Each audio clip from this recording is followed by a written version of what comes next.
Unit 3 Equations, Lesson 3, Solving Equations Involving Fractions.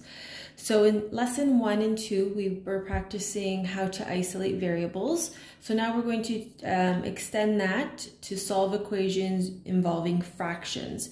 So when solving an equation involving a fraction, it is helpful to multiply both sides by the same value to eliminate the fractions. So I'm going to highlight a couple of keywords here. Same value and eliminate the fractions. Eliminating the fractions makes the equation easier to work with. So let's do an example together. So we have our fraction here, 1 over 4, and then we've got our term that is in the brackets, and it's an equation, so we have an equal sign and it's equal to 2. So before we do any moving around, what we have to do is get rid of this fraction. So when we get rid of a fraction, what we have to do is multiply both sides by the same value. So the value of our fraction here is 4. So we're going to multiply this fraction by 4. So I put a 4 like that, and then I'm going to multiply this side by 4, because whatever I do to the left side, I have to do to the right side. So when I multiply this by 4, what happens is it gets rid of that fraction. So on the left side, I'm left with x minus 3 equals, and then I can solve this part. So negative 2 times 4 is negative 8. Now I'll just follow the same rules that I was following in the previous lessons, where I want numbers on one side and I want variables on the other. So the x is going to stay put. The negative 8 stays the same because we're not moving it. And we're moving this negative 3 over, so that becomes plus 3. X is equal to negative 8 plus 3, which is negative 5. All right, so let's try another example. So in this case, we've got our fraction is here with the 5 on the bottom. So in order to get rid of that fraction, I multiply this side by 5, and then whatever I do to the left side, I have to do to the right side. So this gets eliminated, and I'm left with m plus 7 is equal to 3 times 5, which is 15.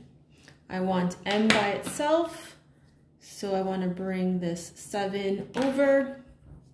When I bring the 7 over across the equal sign, I have to change the sign on the 7, so that becomes 15, take away 7. M is equal to 15 minus 7, which is 8. So m is equal to 8. All right, let's keep going. C, we've got 4n plus 3 in brackets with this fraction 2, and this is all equal to 5. So to get rid of the 2, I have to multiply this side by 2 and this side by 2. So once I multiply it by 2, what happens is it disappears. And then I'm left with 4n plus 3 is equal to 10. According to the distributive property, before I can move anything over, I have to get rid of this bracket. So this next step involves distributing the 4 to the n plus 3, which is equal to 4n plus 12 is equal to 10. So now I am ready to move the 12 over, because remember, I want letters on one side and numbers on the other. So then this becomes 4n is equal to 10 minus 12. 4n is equal to 10 take away 12, which is negative 2. My last step is getting rid of the 4.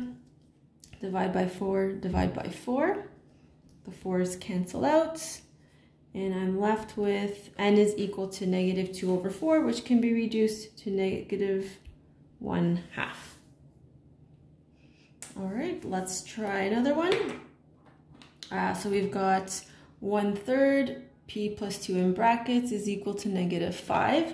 So the number that I want to get rid of is that 3, which means I have to multiply this side by 3. Whatever I do to the left side, I have to do to the right side. So this 3 cancels out that fraction. So now I don't have a fraction anymore. So I'm left with p plus 2 is equal to -5 times 3, which is -15. My next step, I want to bring the 2 over because I need to have my numbers on one side and my letters on the other. So that will give me -15, take away 2. P is equal to -17. All right, next one. So now we're going to start looking at equations where we have fractions on both sides. So this one is a little bit more involved. So we've got a 5 and a 6. So we need to multiply both sides with a number that will eliminate the 5 and the 6. So we have to think of a lowest common multiple that will get rid of the fraction. So what we're going, oops, a daisy, lost my camera. So what we're going to do is we're going to multiply. This is called cross multiplying. So I'm going to basically take my denominators and bring them up to the opposite side. You take this denominator and you're going to multiply this side by 5. So this is called cross multiplication. So this gets rewritten. The 6 is on the outside. We have x take away 4 as our term. On the other side, I'm going to multiply that side by 5. And then what I can do now is I can distribute. So the 6 goes to the x take away 4. The 5 is going to go to the x take away 3.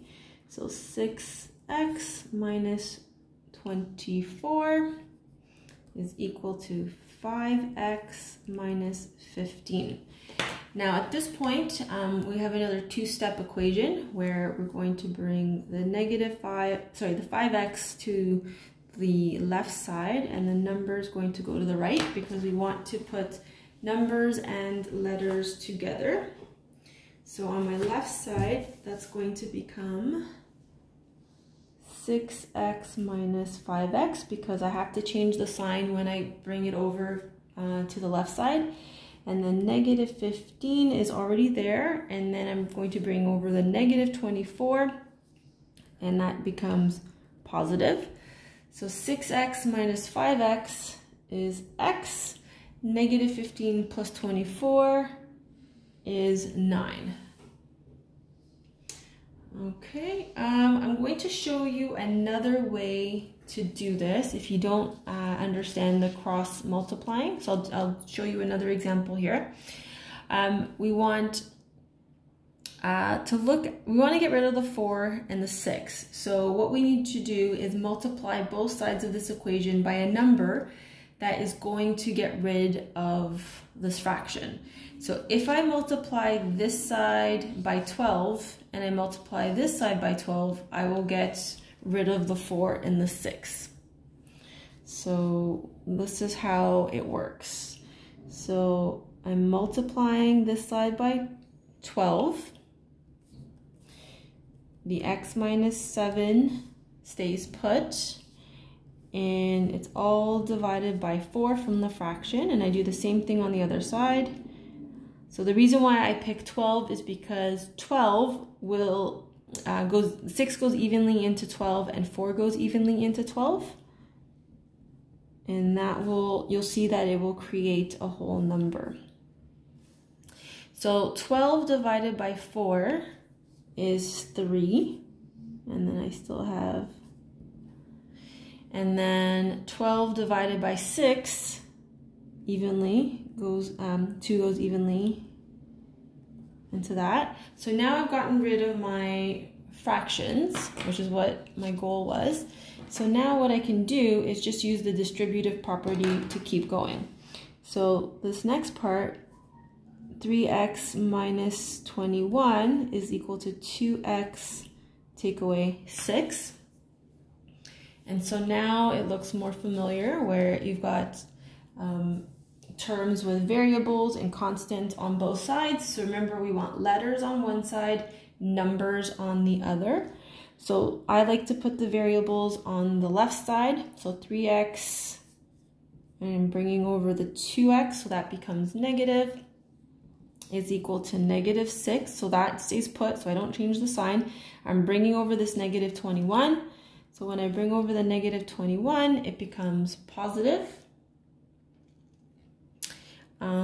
So then x is equal to -6 plus 21, which is 15. So that concludes lesson 3. Please try the worksheet entitled Solving Equations Involving Fractions.